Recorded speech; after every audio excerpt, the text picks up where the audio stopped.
Hi friends, San ಲೋಗೆ ಸ್ವಾಗತ ಸುಸ್ವಾಗತ. Bike start ಮಾಡಿಕೊಂಡು ಏರಿಯಾ ಒಂದು ರೌಂಡ್ ಹಾಕೋಣ ಅಂತ ಹೊರಟೆ. ಗಣಪತಿ ಹಬ್ಬ ಬಂತು ಅಂತ ಹುಡುಗರು ಎಷ್ಟು ತುಂಬ ಕಷ್ಟಪಡ್ತಿದ್ದೀರ ನೋಡಿ ಫ್ರೆಂಡ್.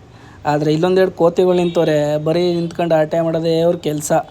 ಇದೊಂದು ಬದುಕಿ, ಇದೊಂದು ಜನ್ಮವೇ, ಎಂತಹ ದುರ್ವಿಧಿ, ಇದೆಂತಹ ದುರ್ವಿಧಿ ಅವ್ರ ಕೈಲಿ. ಓಹೋ, ನಮ್ಮದು ಮಿನಿಯಾನೆ ಇದು, ನೋಡ್ಕೊಳ್ಳಿ. ಝೂಮ್ಗೆ ಬರ್ತೀನಿ ಸ್ವಲ್ಪ. ಇನ್ನು ಮೇರೆ ಮಿನಿಯಾನೆ ಕಂದಲೇ, ಏನೋ ಏನೋ ಏನೋ ಏನ್ ಸ್ಮಾರ್ಟ್ ಆಗಿದೆಯಲ್ಲಿ. ಅದರ ಹುಲ್ ಕೆತ್ತದು ಚಪ್ರ ಇದ್ರೆ ಹೇಳಿ. ಹಿಂಗೆ ಸ್ವಲ್ಪ ಹುಡುಗ ಜೊತೆ ಆಟ ಮಾಡ್ಕೊಂಡು ಇಲ್ಲಿಂದ ಹೊರಟೆ.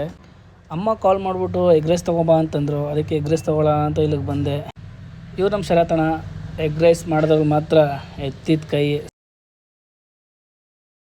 ಎಗ್ ರೈಸ್ ರೆಡಿ, ನಮ್ಮ ಎಗ್ ರೈಸ್ ರೆಡಿ ಆಗಿದೆ. ಪ್ಯಾಕಿಂಗ್ ಎಲ್ಲ ನಡೀತಾ ಇದೆ. ಎಗ್ ರೈಸ್ ತೊಗೊಂಡು ಮನೆಗೆ ಬಂದೆ. ನಮ್ಮ ಅಣ್ಣ ಕೂತಿದ್ದ.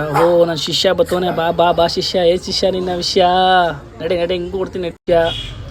ಎಗ್ ರೈಸ್ ನೋಡಿಸ್ ಗಮನ ಬಂದ ತಕ್ಷಣ ಹೆಂಗೆ ನೆಗಿತಿದೆ ನೋಡಿ. ಎತ್ಕೊಂಡ ಅವ್ನ ಶಿಷ್ಯನ, ಇನ್ನೊಬ್ಬನ ಶಿಷ್ಯನ. ಎಗ್ ರೈಸ್ ತಕ್ಷಣ ಇದರ 3 ಪ್ಲೇಟ್ಗೆ ರೈಸ್ನ ಸಮ ಮಾಡಿ ನಮ್ಮ ಅಣ್ಣ ಕೊಟ್ಟ. ನಮ್ಮಮ್ಮ ನೋಡಿ ಕೊಟ್ಟ ತಕ್ಷಣ ಹೆಂಗೆ ತಿಂತೈತೆ ಅಂತ. ಎಲ್ಲ ಹೊಟ್ಟೆ ಸ್ಥಿತಿನ ತುಂಬ. ಊಟ ಮಾಡಿದ ತಕ್ಷಣ ಸ್ವಲ್ಪ ಪಬ್ಜಿ ಆಡೋದ ಅಂತ ಬಂದು ಅಷ್ಟೊತ್ತು ನಮ್ಮ ಅಣ್ಣನೂ ಬಂದ. ಓಕೆ ಫ್ರೆಂಡ್ಸ್, ಈ ಮಿನಿ ವ್ಲಾಗ್ ನಿಮಗೆ ಇಷ್ಟ ಆಗಿದ್ರೆ ಒಂದು ಲೈಕ್ ಮಾಡಿ ಆ್ಯಂಡ್ ಶೇರ್ ಮಾಡಿ. ಮುಂದಿನ ವೀಡಿಯೋ ಸಿಗೋಣ. ಟೇಕ್ ಕೇರ್, ಬಾಯ್.